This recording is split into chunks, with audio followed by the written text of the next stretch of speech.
साथियों धन्यवाद। आप देख रहे हैं आरकेएम जनपद न्यूज 85। आज हम चरखी दादरी में आए हैं और हमारे साथ एक बेस्ट एक्टिविस्ट डॉक्टर देवेंद्र बल्लारा जी लगातार पूरे देश में संघर्ष कर रहे हैं। आज हमारे साथ हैं। तो क्या प्रोग्राम था आज जो आप इतने भारी क्राउड के साथ चरखी दादरी में आए हैं? भाई जी 23 मार्च को हम लोग शहीदों को याद करते हैं। बेसिकली 7,32,000 से ज़्यादा वो शहीद जो जंग आज़ादी में जिन्होंने अपनी शहादत दी, और उसके बाद आज तक उस दिन तक जितने लोगों ने अपनी आज़ादी बचाने के लिए शहादत दी, चाहे किसान ने कर्जे से मुक्ति के लिए अपनी शहादत दी हो, चाहे सड़कों पर सरकार की गलत नीतियों की वजह से हमारे बच्चों की जान गई हो, चाहे किसान आंदोलन में लड़ने वाले किसानों ने अपनी शहादत दी हो, ऐसे लोगों को श्रद्धांजलि देने के लिए हम लोगों ने 2023 में पहली बार एक कार्यक्रम रखा था, जिसमें गांव में जा करके 2 चम्मच घी हमने लोगों से मांगा कि 1 चम्मच घी हमको चाहिए हमारे शहीदों को श्रद्धांजलि देने के लिए, और 1 चम्मच घी हमें चाहिए आने वाले वक्त में उनके सपनों का भारत बनाने के लिए। तो असल में जनता सरकार मोर्चा आज़ादी की इस लड़ाई के अंदर लगातार उन शहीदों को याद करके उनके सपनों का भारत बनाने की दिशा में काम करता है। उसी संदर्भ में आज चरखी दादरी की इस भूमि पर, इन संतों की इस भूमि पर आज ये कार्यक्रम था जनता सरकार मोर्चा के तत्वाधान में। जैसा आपका संगठन है जनता सरकार मोर्चा पूरे देश में आंदोलन कर रहा है, एक व्यवस्था परिवर्तन की लड़ाई जो आप लड़ रहे हैं उसे एक लाइन में अगर मैं कहूँ उसे किस तरीके से आप प्रोजेक्ट? एक लाइन में हमारी लड़ाई को अगर एक्सप्लेन करना है तो उसके लिए मैं आपको बताऊं कि एक ऐसी व्यवस्था जिसमें जल, जंगल, जमीन और जानवर का फैसला लेने का अधिकार वहां के लोकल मैनेजमेंट और लोकल लोगों का हो, और दूसरा इसके अंदर ये है कि शिक्षा, स्वास्थ्य, न्याय, राजनीति और खेती, इन चीज़ों में से पूंजीवाद को निकालकर बाहर करना, जिसकी बात शहीद आजम भगत सिंह कहा करते थे, जिनकी आज शहादत का दिवस है, जिसको शहीदी दिवस के रूप में पूरा देश मना रहा है। तो जिस तरीके से आप लगातार हरियाणा, पंजाब, उत्तर प्रदेश, मध्य प्रदेश, महाराष्ट्र, बहुत सारे क्षेत्रों में इंडिया के आप जा चुके हैं, तो कितना रिजल्ट, क्योंकि आप अभी उत्तर प्रदेश में भी गए थे और 23 जून का आपका प्रोग्राम फिर इनवाइट है यूपी में, तो कितना परिवर्तन आप देख रहे हैं? मैं एक चीज़ देख रहा हूँ कि जैसे मैं अपने साथियों से भी बात करता हूँ कि जहाँ जहाँ जनता सरकार मोर्चा के साथी जागृति के इस अभियान में जा रहे हैं, वहाँ के लोगों की सोच में आमूल चूल परिवर्तन आ रहा है, और वो अपने अगली पीढ़ी की लड़ाई लड़ने के लिए लगातार तैयार होकर के खड़े हो रहे हैं। तो मैं समझता हूं कि हमारी एक कमी रही है बहुत बड़ी कि हम लोगों तक पहुंच नहीं पा रहे हैं। यदि हम पहुंच नहीं पा रहे हैं तो इसी गलती को दूर करने के लिए ट्रेनिंग की प्रोसीजर चालू है। हम लोग 27-28 ट्रेनिंग कर चुके हैं। अब दूसरे लेवल की ट्रेनिंग होने के बाद हमारे पास 10-20 टीमें ऐसी होंगी जो पूरे देश के अंदर पैरेलल में ट्रेनिंग प्रोग्राम्स रन करके सारे देश को जागरूक करेंगे। क्या आपको नहीं लगता है कि जनता सरकार मोर्चा एक सेपरेट संगठन और उसके 20-30 ऑफिसर विंग हो और वो लगातार पूरे मुल्क के अंदर दौड़ते फिरे और संगठन को बढ़ाए? तो क्या देखिए, संगठन का एक इशू आता है बहुत बड़ा संगठनों के अंदर कि संगठनों के सुप्रीमो खड़े हो जाते हैं, फिर उसको कंट्रोल करने की दिशा में चल पड़ते हैं, फिर वो अपना एक टैग लाइन बनाते हैं, फिर अपनी एक पार्टी लाइन, एक संगठन की लाइन बनाते हैं, और सब कचर गुड़ गोबर होना शुरू हो जाता है।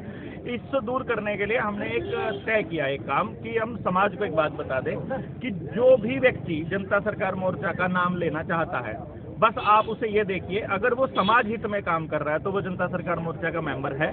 जैसे ही उसने समाज हित का काम नहीं किया और समाज का नुकसान किया, वो जनता सरकार मोर्चा में नहीं है। इसीलिए कोई ऑफिशियल हमने इसका कोई कार्ड, ऑफिशियल इसका कोई मेंबरशिप, कोई इसका प्रधान, कोई सचिव, कुछ नहीं रखा है। यानी कि आपको लगता है कि आप जनता सरकार मोर्चा की विजन को सपोर्ट करते हो, अपने घर पर बोर्ड लगा दो, ये जनता सरकार मोर्चा का कार्यालय है, बात खत्म हो जाएगी।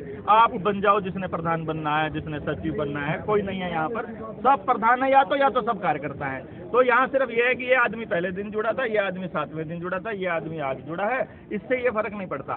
हो सकता है कि जो पहले दिन जुड़ा है उस आदमी में इतनी अक्ल ही ना हो कि वो लोगों को कैसे जोड़ सके, और जो आदमी 2 साल बाद, 4 साल बाद जुड़े, उस आदमी की तपस्या हो और वो कहता हो कि मैं आकर के इस पर काम करना चाहता हूँ, आ जाइए, आप कर लीजिए। तो इसलिए हमने क्या किया, इसको बंधन से मुक्त, जब ये आज़ादी की लड़ाई है तो इसको आज़ादी के तौर पर रखा जाए। हाँ, कोई व्यक्ति है, उसका एक विजन है, वो कहता है मैं किसानों की लड़ाई लड़ना चाहता हूँ, तो लड़िए, मोस्ट वेलकम। आप अपना विजन दिए, विजन में आप साथ, अगर आपका विजन जनता सरकार मोर्चा के विजन का अगर एक छोटा हिस्सा भी है तो हम लोग पूर्णतः आपके साथ हैं। लेकिन एक बात का आपको ध्यान रखना होगा कि भैया जी, विचार जिसने कंसीव किया है, डिलीवरी उसी की होगी, यही हमारा एक ध्येय है। तो जिस तरीके से दूसरे संगठनों से लगातार लोग जनता सरकार मोर्चा में आ रहे हैं, चाहे वो किसान संगठन आ या चाहे दूसरे संगठन नहीं है, उनके विषय में आपका एक लाइन में क्या संदेश है? नहीं कोई देखिए, मैं तो कह रहा हूँ जब तक जनता के काम, मैं तो ये कहता हूँ किसी दूसरे संगठन में आप काम कर रहे हो, आप वहाँ काम करते रहिए, आप अपना संगठन बना लीजिए, तब जनता सरकार मोर्चा में आ जाइए, अपने ही संगठन को मजबूत कर लीजिए, तो कर लीजिए। जब तक आप जनता सरकार मोर्चा, आपकी मर्जी है नाम लेना चाहते हो कि नहीं। अब आपने नाम ले लिया और कोई समाज का आदमी कहे कि ये तुम्हारा आदमी है क्या, अगर उसने, हमारा आदमी कोई नहीं है, जनता सरकार मोर्चा का कोई ऑफिशियल आदमी नहीं है, उसने काम अच्छा किया है तो वो नाम ले ना ले वो हमारा ही काम कर रहा है, और उसने काम अच्छा नहीं किया है तो नाम लेते हुए भी हमारा नहीं है। सीधी सी बात है। वैसे तो कोई चोर लुटेरा भी आकर के कह देगा मैं जनता सरकार मोर्चा का मेंबर हूँ, नहीं नहीं नहीं, अगर वो समाज हित में नहीं है तो वो जनता सरकार मोर्चा का उससे कोई लेना देना नहीं है, भले ही वो देवेंद्र बल्लारा ही क्यों ना हो। तो जिस तरीके से किसान आंदोलन पूरे देश के अंदर फिर से खड़ा हो रहा है, खासतौर से पंजाब हरियाणा के किसान शंभू बॉर्डर और दूसरे बॉर्डर पर लगातार प्रदर्शन कर रहे हैं, तो उसके विषय में आप क्या कहना चाहेंगे? मैं ये कहना चाहूँगा कि किसान संगठन खड़े जरूर हो रहे हैं, लेकिन वहाँ पर जो एक गलती वो लोग कर रहे हैं वो ये कर रहे हैं कि गांव में जाकर किसानों को जागृत किए बिना खड़े हो रहे हैं, और ये कहीं आत्मघाती ना हो जाए और सरकार के हाथों की कठपुतली बनकर हम आने वाले वक्त में अपने ही समाज को बर्बाद ना कर दें। किसानों के नाम पर आज जो समाज में माहौल है वो ये है कि किसान एक ऐसी तबका है, एक ऐसी कौम है जो किसी भी तानाशाह की गर्दन को मरोड़ सकती है और उसको मजबूर कर सकती है कि संसद में पास किए हुए बिलों को, कानूनों को, बने हुए कानूनों को वो वापस संसद के माध्यम से ही वापस करवा दे। तो कहीं ऐसा ना हो कि वो ताकत जो एक समाज में एक मुहिम के तौर पर या उनकी एक इमेज के तौर पर एस्टैब्लिश हुई है, कहीं वो खत्म ना हो जाए और वो सरकार के हाथों की कठपुतली ना बन जाए। इसलिए उनको इस बात का ध्यान रखना होगा कि जनता के हितों के मुद्दों को उठाएं, एक या दो मुद्दों के ऊपर ही जनता की सारी ऊर्जा खराब ना करें। आप प्राइवेटाइजेशन पर भी बोलिए, आप खाने की व्यवस्था पर भी बोलिए, आप किसान की दूसरी चीजों पर भी बोलिए, बीज बचाने की इस मुहिम को भी आगे बढ़ाइए, शिक्षा, स्वास्थ्य, न्याय, राजनीति, हर चीज के ऊपर आपको बोलना होगा। यदि आप नहीं बोलेंगे तो आप पिछड़ जाएंगे, कहीं ना कहीं समाज से कट जाएंगे। मुझे लग रहा है कि जैसे देवेंद्र बल्लारा जैसे प्रवक्ता या मैं कहूँ टीचर किसान संगठन क्या किसी भी संगठन में नजर नहीं आते हैं, तो अगर डॉक्टर देवेंद्र बल्लारा की नजर से मैं देखूं तो आप क्या मैसेज देना चाहेंगे किसान नेता को? आप अपने लोगों को तैयार कीजिए। देखिए हमने क्या कहा है, हमें अपना नाम या अपने संगठन के विस्तार पे कोई फोकस नहीं है, हमारा फोकस समस्या के समाधान पर है। जैसे भी होता हो हमें तैयार है। आप अपने संगठन का नाम चमकाने के लिए आप बंद कमरे में अपने संगठन के पदाधिकारियों की ट्रेनिंग के लिए आप हमको बुलाइए, 2 दिन हम पूरा दिन बोलेंगे, पूरी समस्या बताएंगे, समाधान बताएंगे और अपने संगठन के माध्यम से वो कर लीजिए। हमें इससे भी कोई दिक्कत नहीं है, मतलब हमको काम होने से मतलब है, कौन कर रहा है इससे कोई फर्क नहीं पड़ता है, सीधी सी बात है। तो आप लोग उस तरह से कर लीजिए। हमारे पास बहुत सारे प्रवक्ता हैं, ऐसे बहुत सारे टीचर्स हैं जो पूरे न्यू वर्ल्ड ऑर्डर को, पूरे षड्यंत्र को, उसके समाधान को अच्छे से जानते हैं। हम उसको कल ही समाधान कर दें इसका, लेकिन हमारे पास लोग नहीं है। हमारे कहने से लोग अगर आकर के डट के खड़े होने को तैयार होते हो तो मैं आपको एक गारंटी के साथ कहता हूँ 15 दिन लगेंगे। 15 तो नहीं कहूँगा, 18 दिन, क्योंकि महाभारत का युद्ध 18 दिन चला था और यूनाइटेड नेशंस की 18 शाखाएं इस देश के अंदर एस्टैब्लिश है।